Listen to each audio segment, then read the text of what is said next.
اصل بات تو یہ ہے کہ آپ کے امام و خطیب اور میرے بڑے بھائی حضرت مولانا محمد ارشد صاحب نعمت برکاتہ،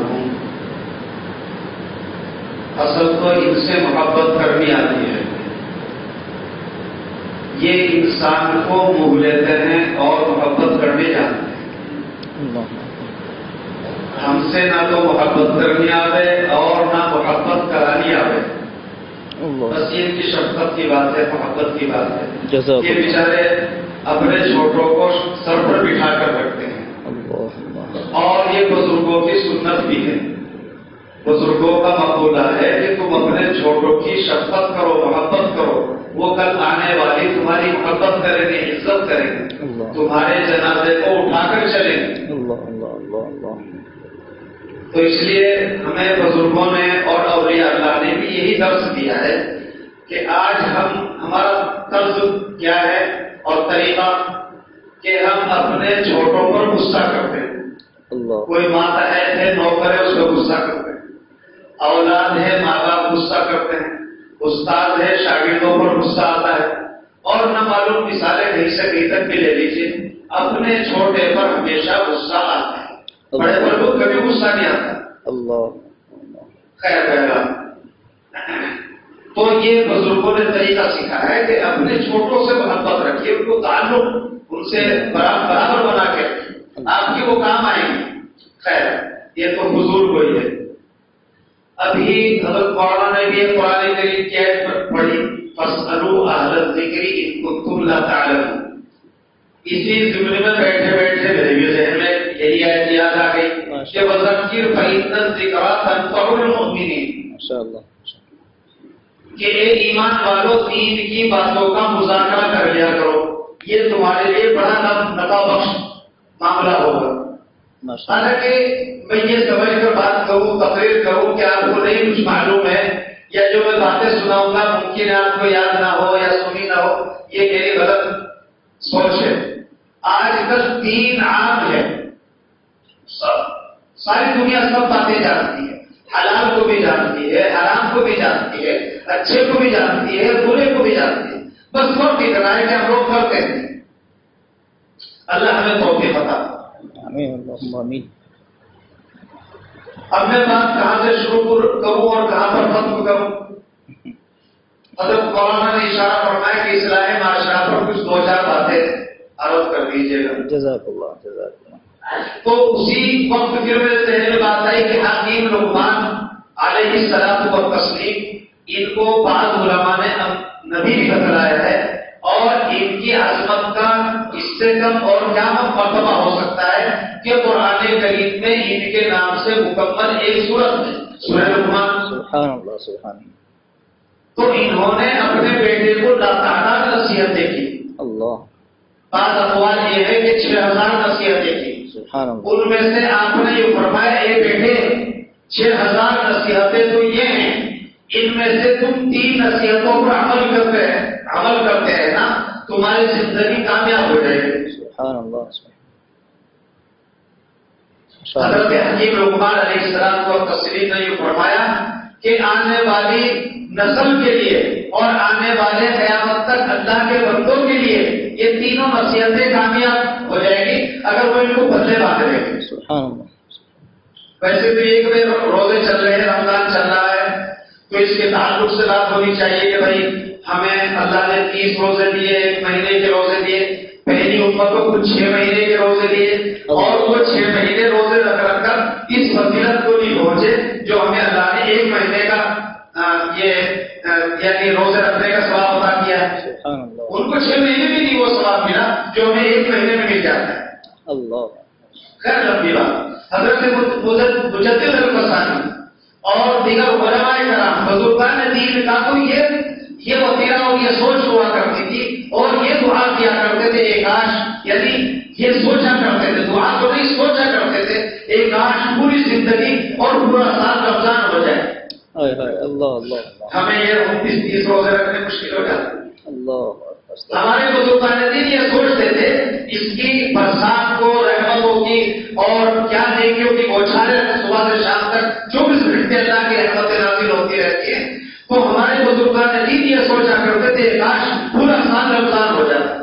یہ سب باتیں تو آپ سنتے رہتے ہیں. تو بات یہاں سے شروع کر رہا ہوں میں کہ حکیم لقمان نے 3 نصیحتیں کی. ان میں سے ایک نصیحت پہلے نمبر کی یہ ہے کہ اے بیٹے جب تم بولو زبان کی حفاظت رکھو. جب تم بات کرو زبان کی حفاظت رکھنا. دیکھو یہ باریک باریک باتیں ہیں, اگرچہ سننے میں تو کوئی بڑی بات نہیں ہے, ہم لوگ سبھی حفاظت سے بولتے ہیں, مگر بزرگوں نے جو نصیحت کی اور ہدایتیں کی ہیں وہ ہماری اصلاح کے لیے کی.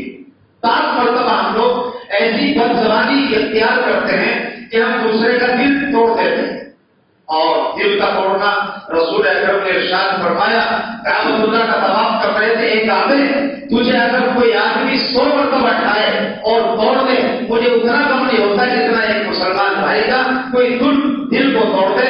اس سے زیادہ مشکل ہے وہ کہ کسی مسلمان بھائی کے دل کو توڑ دے.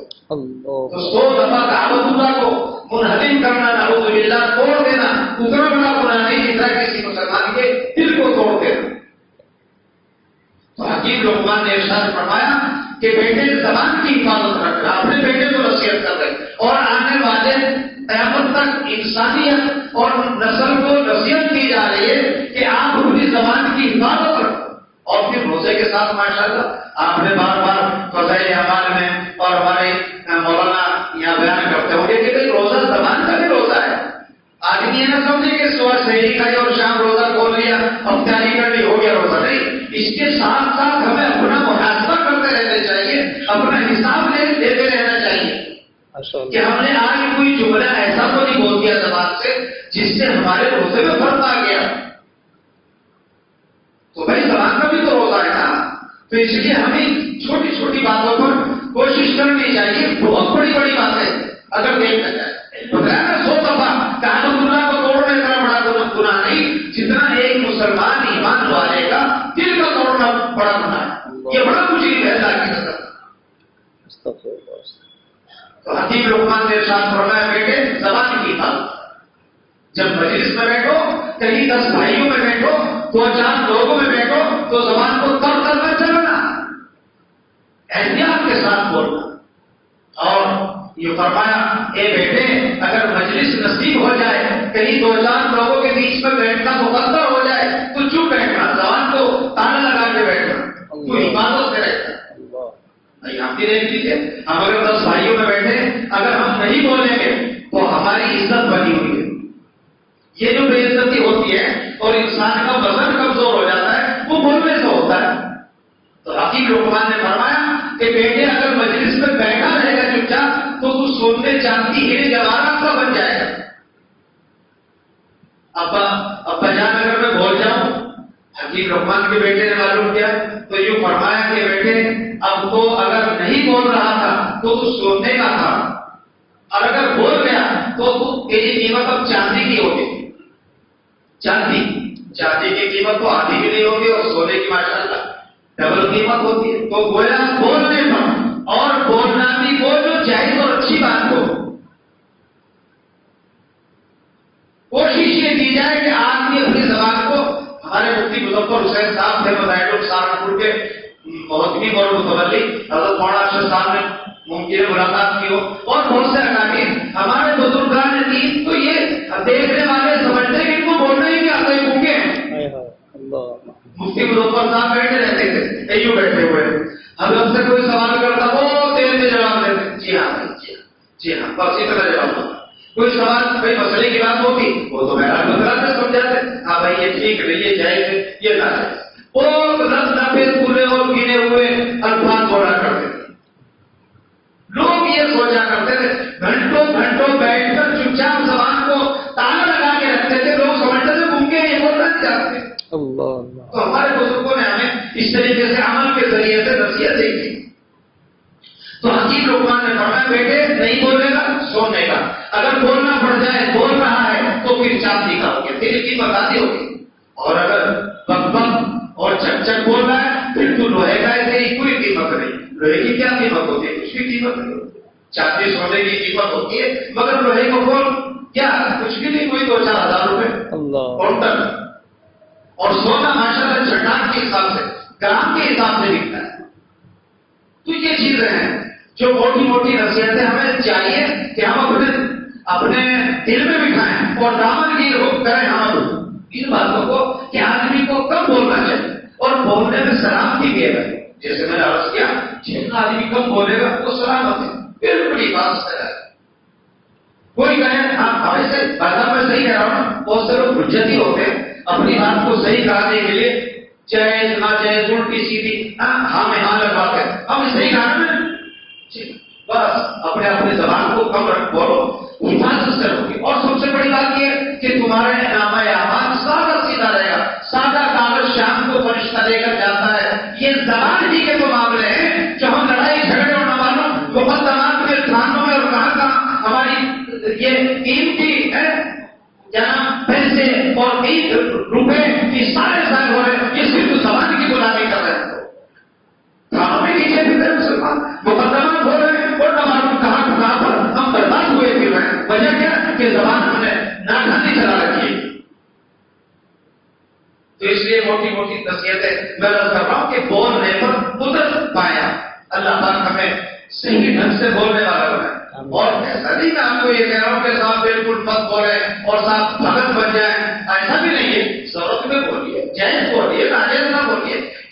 کسی کی تعریف کیجیے. آپ سے کوئی محبت گفتگو ہے اس کے محبت سے بات کیجیے, اس کی تعریف کیجیے.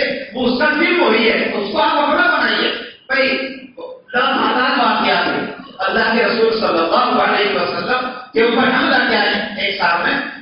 اللہ کے رسول نے جب اس کو کہا بھائی مجھے تو میرا اللہ بچا سکتا ہے, تو پھر وہ کب ٹپا گیا, تلوار نیچے گر گئی. اللہ کے رسول نے اٹھائی, معلوم کیا اب مجھے کون بچائے گا محبت کے ہاتھ سے. کہا کہ رسول اللہ آپ کو بڑے شخصیت ہیں, آپ کو بڑے قریب طبیعت ہے, آپ بھی مجھے بچا سکتے ہیں. اللہ نے معاف کر دیا, ایمان لے آیا. اللہ آزاد بات ہے. یہ وہ ہمیں مثالیں دی جا رہی ہیں کہ بھائی آدمی اپنی زبان کی اپنی سوچ کی جب تک حفاظت نہیں کرے گا دنیا میں اس کو خود محفوظ نہیں رکھ سکتا ہے. بات رکھتی ہوگی. تو ایک نمبر پر حکیم لقمان نے ارشاد فرمایا میرے بیٹے سے کہ بیٹے کم بولنا, کم بولنا, ضرورت کے وقت بولنا, اور کم بہتر تو یہ نہیں بولنا دنیا والوں سے مت بولو. بولنا ہے من چاہ رہے زبان کو چلانے کے لیے اللہ کے قرآن کو پڑھو. اللہ کے قرآن سے دیکھو آدمی زبان ہی سکتے الحمدللہ رب العالمین اور رحمٰن الرحیم زبان میں چلا کے دکھا دی. اور پھر قرآن کا پڑھنے والا اللہ سے گفتگو کر رہا ہے, اللہ سے ہم کلام ہو رہا ہے. تو بہرحال یہ بات آپ سب سن چکے ہیں, سب آپ جانتے ہیں. دوسری نصیحت حکیم لقمان نے یہ ارشاد فرمایا اے بیٹے اگر بازار سے گزرے اپنی نگاہ کی حفاظت. آج ہمارے نوجوان بچوں کو بڑی بری عادت ہے کہ وہ ہماری بہن بیٹیوں کو اور تاکتے رہتے ہیں, جھانکتے رہتے. حضرت مولانا عبد القادر صاحب رائے پوری نور اللہ مرتضی, حضرت مولانا ارشد صاحب آپ کے امام اور خطیب ہیں, لیکن جب جاتے ہیں چھوٹوں کو پھر ان کو رائے پور لے کے جاتا ہوں. بہرحال ان کا بازار تو پاکستان میں ہے مگر ان کے خاندان رائے پور میں. ان کے بارے میں لکھا ہے کہ آپ جب بڑے ہو گئے, جوان ہو گئے, آپ پڑھایا کرتے تھے مدرسے میں, تو ایک کمرے میں آپ مطالعہ کیا کرتے تھے. ہم آپ کو کیا بتایا میری زندگی مدرسوں کی, آپ جب جائیں گے تب پتہ چلے گا کہ اب ترجمہ صحیح ہوا ہمارے صاحب کی بات کا. اب میں یہاں کیا مطلب سمجھا. بہرحال ہمارے اکادمی ملت اور بزرگان ندیم کتابوں کے اوپر رات دن پڑے رہتے ہیں اور رات دن مطالعہ کرتے ہیں. بہرحال اسی لیے تو ان بزرگوں کا سونا اور ہم جیسوں کا جاہلوں کا عبادت کرنا ان سے زیادہ فضیلت نہیں ہو سکتی. ان کا سونا زیادہ افضل ہے, اس لیے وہ رات دن دین کے کام میں لگے. بہرحال ان کی بہن کھانا دے کر آیا کرتی تھی کمرے میں. تو جب یہ جوان ہو گئے, بڑے ہو گئے, بہن بھی بڑی ہو گئی, تو بہن سے بولا نہیں کرتے تھے اور نیچے نگاہ کر کے یوں فرمایا کرتے تھے بہن کھانا رکھ کے چلی جاؤ, جاؤ بس میں کھانا بنا. خیر کچھ دن تک تو بات چیت ہوتی رہی نیچے نگاہ کر کے. کچھ دن کے بعد بولنا بھی بند کر دیا. بہن سے سمجھا میرا بڑا بھائی عبد القادر ناراض ہو گیا ہے. اللہ کو والدہ سے شکایت کی امی کہ ہاں کہ مولوی صاحب کو بڑا نشہ کیا ہے عبد القادر کو, جو بڑا ہوتا جا رہا ہے نا اور بڑا مولوی صاحب بنتا جا رہا ہے تو بڑا نشہ اور نظافت آنے لگے. بیٹی کیا ہوا کہ میری طرف دیکھتا تک نہیں, بات نہیں کرتا. اللہ اکبر. ماں باپ تو بچوں کی شکایتیں ساری ختم کر دیا کرتے, سنتے ہیں. پھر اپنے بیٹے کو بلایا اور کہا عبد القادر جی امی آپ اپنی بہن سے محبت نہیں کرتے ہو. وہ کہہ رہا تھا کہ بھائی تمہاری بہن شکایت کرتی ہے میری طرف دیکھتے نہیں، میرے ساتھ بولتے نہیں. کہا اپنی اس کا جواب میں تنہائی میں دوں گا، جب آپ کبھی تنہائی میں ہوں گے اس کا جواب میں جب بتاؤں گا. بات لمبی ہو جائے گی، میں شارٹ کروں. تو حضرت کو الگ سے بلایا مان، کہا بیٹی کیا بات، کیوں کچھ بات کہی تھی کہیں سے کچھ شکایتیں بہن سے؟ جی نہیں ماں امی کوئی شکایت نہیں، اتنی بات ہے کہ میری بہن بڑی ہو گئی، میں بھی بڑا ہو گیا، اب مجھے شرم آتی ہے اپنی بہن کے ساتھ بات کرنے میں اور اس کی طرف دیکھنے میں. تو میرے بزرگوں کو اصل بات یہ ہے کہ ہمارے بزرگوں نے اتنی احتیاط کی ہے اپنی سگی بہن کے ساتھ ہی کہ بلا وجہ اس کی طرف دیکھنا اور اس سے باتیں کرنا. حالانکہ بہن بھائیوں کا رشتہ تو اس میں کوئی شبہ ہی نہ ہونا چاہیے اور کوئی شک کی بات ہی نہیں ہے، مگر ہمارے بزرگوں نے اتنی احتیاط کر کے ہمیں دکھلائی کہ جب بڑے ہو جائیں بہن بھائی تو پھر تھوڑی شرم لحاظ سے بات کیا. یہ نہیں کہ حالانکہ بہن کی طرف کو ایسی دکھائی جاتی ہے، مگر پھر بھی ہمیں سبق کیا کہ جب تمہیں ہم یہ وصیت کر رہے ہیں کہ سبھی بہن کے ساتھ یہ برتاؤ کرو، چل جائے کہ دوسروں کی بہنوں اور بیٹیوں کی طرف تم غلط نکاح سے پیش آؤ. پہلی بات. اور دوسری بات یہ ہے کہ جب انسان غلط نکاح کسی کو پر ڈالتا ہے بازاروں میں اور دکانوں پر اور گلیوں میں تو پھر یہ کیٹانو اندر گناہ کے انسان کے اندر جذب ہو جاتے ہیں. اور پھر میں آپ کو کیا کہوں، آپ یوں کہیں گے صاحب کہاں کی ڈاکٹری شروع کر دی، کون سے آپ حکیم ہیں، کون سی آپ کے پاس ڈگری ہے، کون سے آپ نے فتوے شروع کر دیے. میرے عزیزوں دوستوں بزرگوں، حقیقت یہ ہے ہمارے بزرگان نے یہ لکھا ہے کہ یہ گناہ کے کیٹانو انسان کے اندر بیماریوں کا وجود بن جاتے ہیں. یعنی شوگر کی بیماری، ہارٹ اٹیک کی بیماری. 100 سال پہلے ہمارے والد صاحب ہمارے بڑے، آپ اپنے بڑوں سے معلوم کر لیجیے، کوئی بیماری دنیا میں نہیں ہوا کرتی تھی. آج یاد رکھو میرے دوستوں، یہ بیماریاں یہ جسم کی بیماریاں نہیں، یہ صرف گناہوں کی بیماریاں. جب تک آپ ان بیماریوں سے توبہ نہیں کریں گے، غلط نگاہ سے پرہیز نہیں کریں گے، جھوٹ بولنے سے نہیں پرہیز کریں گے اور بد زبانی سے نہیں پرہیز کریں گے، اور جو ہمارے اندر بیماریاں ہیں جو رات دن ہم گناہوں میں ملوث ہیں، جب تک ان سے توبہ نہیں کریں گے تو میرے دوستوں یہ بیماریاں بڑھتی چلی جائیں. خیر اللہ تبارک و تعالیٰ ہماری حفاظت فرمائے. تو بزرگوں نے لکھا ہے کہ انسان جو گناہ کرتا ہے انسان کے اندر بیماریوں کے روپ میں یہ انسان کے اندر پہنچ جاتی ہے اور پھر نمالوم کیا کہ بیماریاں انسانوں کے جسم میں وجود رہتی ہیں. پہلا. تیسری نصیحت حکیم لقمان نے یہ فرمائی کہ اے بیٹے جب دسترخوان پر بیٹھے اپنے پیٹ کی حفاظت. ہم لوگ اتنے بے تحاشا ہو جاتے ہیں اچھی اچھی نعمتیں دیکھ کر، اچھے اچھے کھانے دیکھ کر کہ ہم ٹوٹ پڑتے ہیں، اپنے پیٹ کو بھی دیکھتے، پہلے مزاج کو بھی دیکھتے کہ ہمیں پیچھے سے نزلہ ہوا ہے، پیٹ ہمارا خراب ہے اور نہ معلوم ہم کہاں سے کہاں پہنچ جاتے ہیں. اس لیے پیٹ کی بھی حفاظت کی ضرورت ہے. واقعات میں آیا ہے کہ مدینے پاک میں ایک حکیم نے دکان کی حکمت کی تو 7-6 مہینے تک کوئی گراہک نہیں آیا. وہ حکیم صاحب اللہ کے رسول کے پاس آئے اور آدر شکایت کے اللہ کے رسول میرے دعا فرمائے. بھائی کیسی دعا کر دیا حکیم صاحب کہ میں 6 مہینے سے اپنی شیشیاں انجیکشن دوائی لیے بیٹھا ہوں، مدینے کی فلاں گلی میں میری دکان حکمت کی کوئی مریض نہیں ہے، 6 مہینے سے ایک 5 پیسے کا مریض نہیں آیا. یا رسول اللہ دعا فرمائے میرا کاروبار چل جائے. اللہ کے رسول نے اللہ کا شکر ادا کیا اور جو حکیم صاحب کے آگے کہا کہ اللہ تیرا شکر ہے حکیم صاحب، میرے امتیوں نے، اللہ کے بندوں نے میری نصیحت پر عمل کر رکھا ہے. حکیم صاحب گھبرا گئے کہ یار میری دکان پر آنے کے لیے نصیحت کر رکھی ہے کیا کہ حکیم صاحب کے پاس میں جانا. حکیم صاحب نے معلوم کیا رسول اللہ آپ سے میری کوئی ناراضگی ہے؟ کوئی ناراضگی نہیں کہ آپ نے اپنے امتیوں کو، اللہ کے بندوں کو میری دکان پہ آنے سے منع کر رکھا نہیں. تیری دکان کو منع نہیں کر رکھا ہے بلکہ میں نے اپنے امتیوں کو، اپنے صحابہ کو یہ نصیحت کر رکھی ہے کہ جب تک کم کھاؤ گے بیمار نہیں پڑو گے. الحمدللہ میرے صحابہ کا اس بات پر عمل ہے کہ وہ کم کھاتے ہیں. اور یاد رکھو اے حکیم صاحب، جب تک میری امت کم کھانے کا مزاج بنائے گی، جب تک وہ بیماری اس سے قریب نہیں ہے. تو اس سے میرے دوستوں بزرگوں نے لکھا ہے کہ کم کھانے والا کبھی نہیں مرتا ہے اور زیادہ کھانے والے ہمیشہ مرتے ہیں. تو اس لیے باتیں تو میرے ذہن میں اور بھی آ رہی ہے.